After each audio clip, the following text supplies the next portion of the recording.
اچھا، ہمیشہ ایسا ہے کہ جب آفت آتی ہے وہ ہمیشہ غریبوں پہ ہی آتی ہے. غریب کی زندگی دیکھا ہے کہ وہ اور کٹن سے کٹن ہوتی جاتی ہے. اب جو بھارت نے آبی جہاریت دکھائی، پانی آیا بارش کی وجہ سے بھی پٹھان کالونی کے اندر پانی آ چکا ہے، لوگوں کے بچے ڈوب رہے ہیں. کوئی ان کی مدد کرنے کے لیے نہیں ہے، خود ہی وہ اپنی مدد آپ کے تحت بچوں کو اٹھا کر بھاگ رہے ہیں. میرے پیچھے ریسکیو کی آپ کو گاڑی نظر آ رہی ہے. یہاں پہ کافی دیر ہو چکی ہے، ریسکیو کا انتظار کیا گیا کہ ان کا کوئی اہلکار آئے گا، بچے کو لے کر جائے گا، لیکن اگر انہیں دیکھا گیا تو ان کی ہٹت درمی اتنی ہے کہ وہ اپنے پیدل چلتے، یعنی بچانے کی کوئی کوشش نہیں ہے. غریب کا بچہ ہے.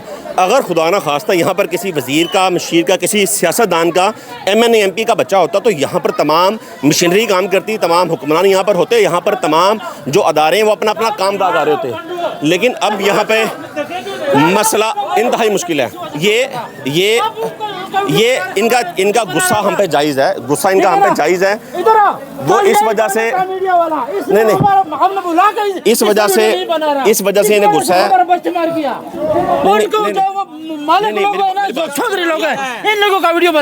میری بات سنیں، ان قصور میڈیا کچھ نہیں کر سکتی. یار میڈیا کا قصور نہیں ہے، یہ بندہ ہم نے لے کے آ رہا تھا، ان کو دکھانا تھا، وہ نہیں آ رہا تھا ہمارے ساتھ. سر میری بات چودھری کے پاس آیا ہوا ہے، MNA کے منہ پہ آیا ہوا ہے. وہ ابھی MNA کے پاس جاؤ نا. ہم آپ کے بچوں کو دیکھ رہے ہیں کہ بڑی مشکلات میں ہیں، آپ کے بچے ڈوب رہے ہیں. کل ہم نے بلا رہا تھا، کل پانی نہیں تھا اتنا، وہ صرف بند کروانے کے لیے لگا ہوا تھا.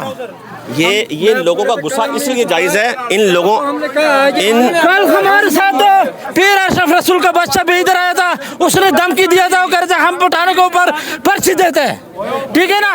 اور ان لوگوں نے ہم نے بلایا تھا ویڈیو بنانے کے لیے، اس نے ادھر ویڈیو بنایا تھا، وہ کہہ رہے تھے ہم صرف اپنے بندے کا ویڈیو بنا رہے ہیں، آپ لوگوں کا ہم نہیں آتے. وہ کہہ رہے تھے ادھر جو ہے نا ادھر لوگ رہتے اور ادھر جانور رہتے ہیں. ابھی پتہ چل گیا نا ادھر یہ جانور ہے، ٹھیک ہے نا. آج نے ابھی پتہ چل گیا نا ادھر سارا جانور ہے.